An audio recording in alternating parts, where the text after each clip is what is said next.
Hey, Rob here. So let's talk about the good and the bad about this kit. And Wing Zero looks absolutely fantastic when I was done painted with them.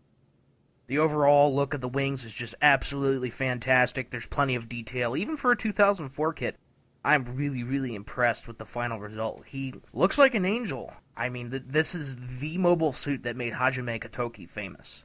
Now, there's a little left to be desired for his complete proportions, but for the head sculpt, it is absolutely win. I mean, chock full of win.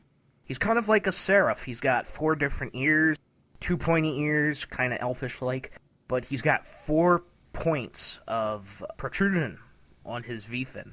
And of course, the triple camera eye is a plus. He's got 1 on the back of his head and 2 in front, in addition to the Wing Zero search eye, which is the jewel in the chest. Now, for a 2004 year kit, you really can't expect too much in terms of articulation, but this was a step in the right direction for Bandai. It's a very positive direction.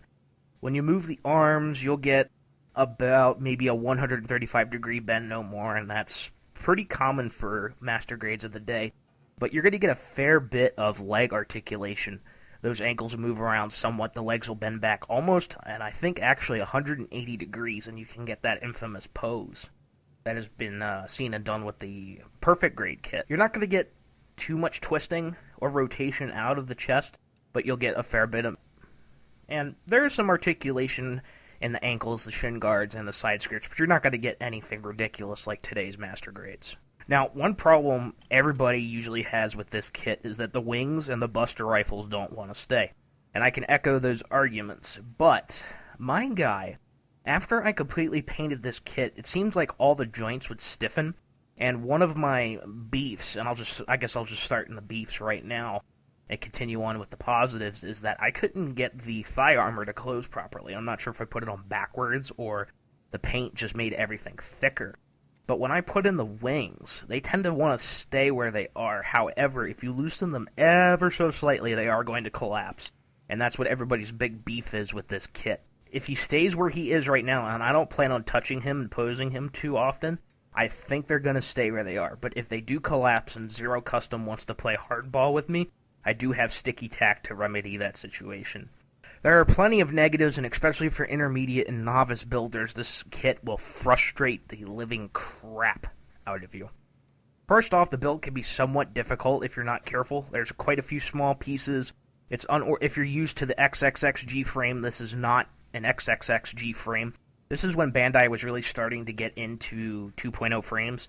This is more like a 1.5 frame, although some will still say it's a 1.0.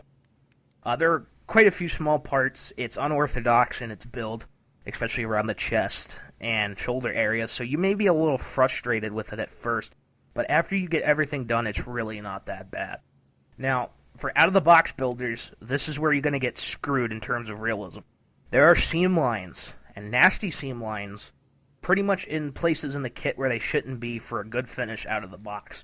They're going to be straight down the back wings, and they're going to be all the length of the buster rifle. And actually, they're going to be down the arm as well. And if you look at pictures on my photo bucket of this kit before I painted it, it just looked like a toy, and I just couldn't take it. And I'm like, you know what? I wonder what this will be like when it's painted. And it really came out fantastic. For people, upper-level amateurs and pros that can handle the seam lines and make them look fantastic, this won't be a big deal at all. Now, like I said before, everybody has problems with the wings. They do loosen in the back and can collapse if you're not careful. It's kind of a sign of semi-bad design. They probably could have did it a little differently, where they could have, you know what I'm thinking they could have done? They'd taken the peg connector that connects into the hole. Maybe they could have ribbed that, and they have the technology to do it nowadays, so that when you try to move the actual wing, it kind of clicks and rotates as it goes, and that'll help add stability to a possible 2.0 kit. But I have sticky tack if he wants to play hardball, so that's not really a big deal for me. Big deal that I have with Zero Custom here is that even though I have put sticky tack in the three-finger trigger finger split, he still likes to limp wrist. So if you take an airsoft gun or a rail gun, unloaded of course when you do this, and you hold it straight, if you just completely let go of the control on your wrist and you just move it down, that's called limp wristing. And he's doing that because of the length and the weight of the barrels. And unfortunately, there's not much you can really do about it. The one thing you could do beforehand building the rifles is add mass and weight in the the back portion of the Buster rifles. And I think that would probably do a little bit if you had some lead or something, but it's really hard to fit something back there. And I'm kind of disappointed that this issue wasn't fixed.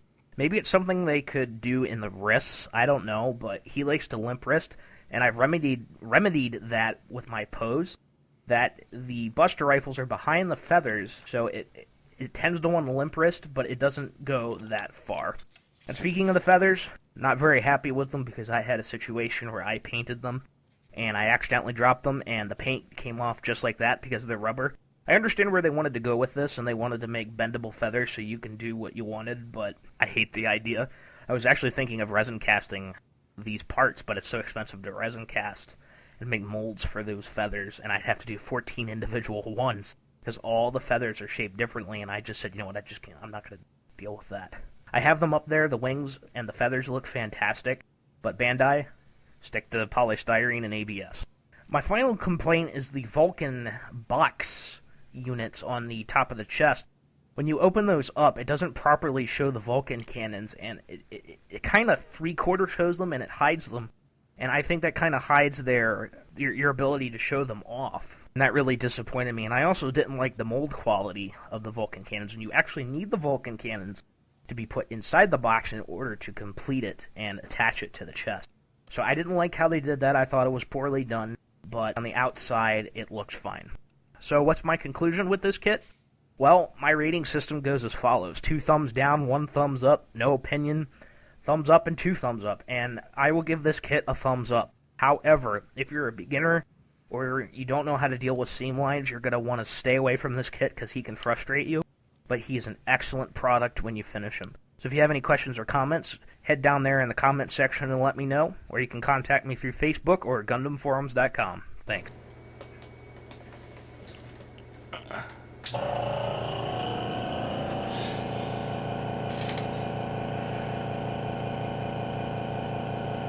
I don't have the trigger!